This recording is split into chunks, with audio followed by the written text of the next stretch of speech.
여러분 안녕하십니까? 이어서 경남 소식 전해드립니다. 김해 씨가 세계 최대 고인돌로 평가되는 구산동 지성묘 복원 과정에서 문화재를 훼손한 사실이 확인돼 논란이 되고 있습니다.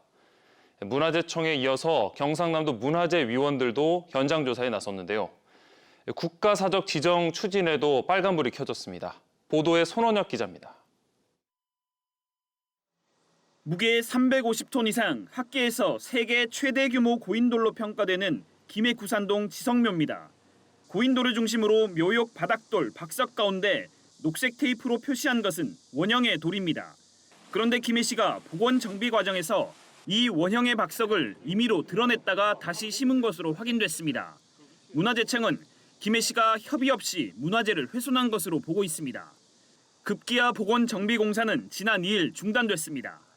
현상 변경 부분에 대해서는 저희 시에서 협의를 못한 부분이니까 저희 시에서 잘못한 것은 맞습니다. 조치사항이 내려오면 그 결과에 따라서. 앞서 현상 변경 허가를 자문한 경상남도 문화재위원들도 현장 조사에 나섰습니다. 당시 김해 시에 주문했던 원형 보존 등의 자문 결과가 제대로 반영됐는지 등 복원 정비 상태를 확인하기 위해서입니다. 위원들은 유적지 배수 공사 등 불가피한 현장 상황을 이해한다면서도 원형 보존이라는 원칙이 지켜지지 않았다고 지적했습니다. 훼손돼갈 그런 우려가 있을 거라고 생각을 해서 아마 적극적으로 그렇게 한다고 한 것 같아요. 하지만 우리는 좀 생각이 달랐죠. 우리야 원래 이제 원형 보존이 원칙주의자들이니까. 이에 대해 김해 시와 시공사는 경상남도로부터 허가된 설계대로 공사를 진행했다고 주장하면서 책임 공방으로까지 번지는 상황입니다.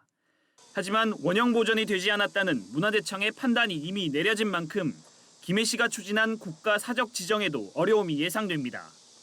문화재청은 김해 씨에 대한 법적 조치 여부를 검토하는 한편 박석과 하부 문화층 등의 훼손 정도를 파악하기 위한 별도의 조사를 추진할 계획입니다. KBS 뉴스 손원혁입니다. 최근 열흘 새 면허가 없는 10대 청소년들의 위험천만한 전동 킥보드 사고가 잇따랐습니다. 경찰의 단속 현장을 동행했는데요. 1시간 만에 면허가 없거나 안전모를 쓰지 않은 이용자 9명이 적발됐습니다. 김효경 기자입니다. 창원 도심 하천가 골목. 20대 남성이 안전모를 쓰지 않은 채 전동 킥보드를 타고 지나갑니다. 앞에 킥보드. 자, 정차하세요.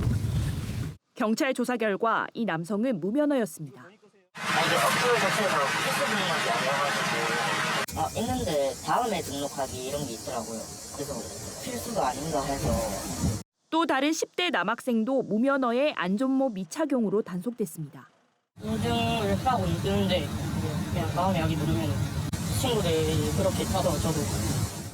지난해 5월부터 바뀐 도로교통법에 따라 최소한 2종 원동기 장치 면허가 있어야 전동 킥보드를 탈 수 있습니다. 렌터카 업체는 자동차 대여업으로 분류돼 여객 자동차 운수사업법에 따라 이용자의 운전 자격을 확인할 의무가 있습니다. 하지만 전동 킥보드 업체는 사업자 등록만 하면 운영할 수 있는 자유업으로 이용자 자격을 확인할 의무가 없습니다. 전동 킥보드 대여 앱에서 본인 인증 뒤 회원가입만 하면 전동 킥보드를 빌릴 수 있는 이유입니다. 면허 없이 전동 킥보드를 타다 적발되면 과태료 10만 원이지만 적발 횟수에 따라 최소 1년은 면허 취득을 할 수 없게 됩니다. 간편하게 탈 수 있기 때문에 이것을 이제 차량으로 생각하지 않고 단순한 그냥 이동 수단으로만 생각하기 때문에 행정처분으로 면허 취득 결격 기간에 또 등록돼서. 경찰이 창원도심에 단속한 결과 1시간 만에 무면허와 안전모 미착용으로 모두 9건이 적발됐습니다. 전동 킥보드 대여업체의 면허 인증을 의무화하는 법안도 2020년 발의됐지만 2년째 통과되지 않고 있습니다. KBS 뉴스 김효경입니다.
어젯밤 중부지방에는 기록적인 폭우가 쏟아졌습니다. 다행히 우리 경남 지역 비로 인한 피해는 없었지만 밤사이 부울경 대부분 지역에 열대야가 나타나며 잠 못 이룬 분들 많으셨을 텐데요.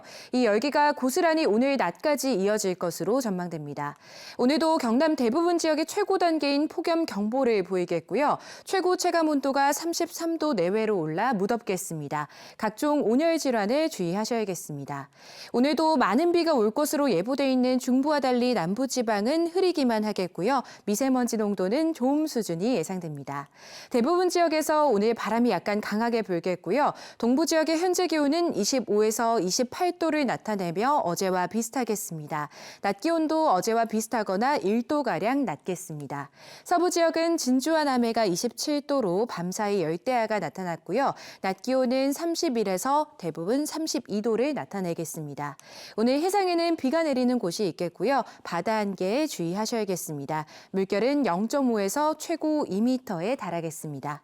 정체전선이 오르내리며 우리 경남 지역도 모레부터는 비가 내릴 것으로 예보돼 있습니다.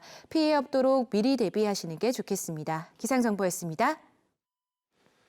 박완수 경남지사가 어제 사천시 경남 테크노파크 항공우주센터를 찾아 항공우주청을 경남에 조속히 설립하기 위해 정부 조직법 통과에 역량을 결집해야 한다고 말했습니다. 박 지사는 사천시장과 시의회, 또 항공우주산업 대표 등과 간담회를 열고 사천을 항공우주산업의 중심지로 육성하고 방위산업을 함께 키우기 위해 불필요한 규제를 걷어내야 한다고 설명했습니다. 더불어민주당 당대표 후보들의 부산, 울산, 경남 TV토론회가 오늘 부산에서 열립니다. 민주당 중앙선관위는 박용진, 이재명, 강훈식 등 8.28 전당대회에 출마한 당대표 후보 3명이 오늘 오후 5시 10분부터 부산 MBC에서 열리는 토론회에 참석한다고 밝혔습니다. 토론회는 생방송으로 진행되며 각 후보는 민주당 혁신 방안과 비전 등을 놓고 공방을 벌일 예정입니다. 창원소방본부는 불이 난 현장에서 신속하게 대처해 대형 화재를 막은 시민 4명에게 골든타임 119상을 수여했습니다. 창원의 한 기업 직원인 이들은 지난달 22일 창원시 웅남동 인근 도로에서 대형 화물차에 불이 난 것을 확인한 뒤 회사에 있던 5개 소화전을 이용해 초기 진화를 도운 공로를 인정받았습니다. 지난달 창원에서 시작된 상병수당 시범 사업에 한 달 동안 27건이 접수된 것으로 나타났습니다. 지금까지 경남 소식 전해드렸습니다.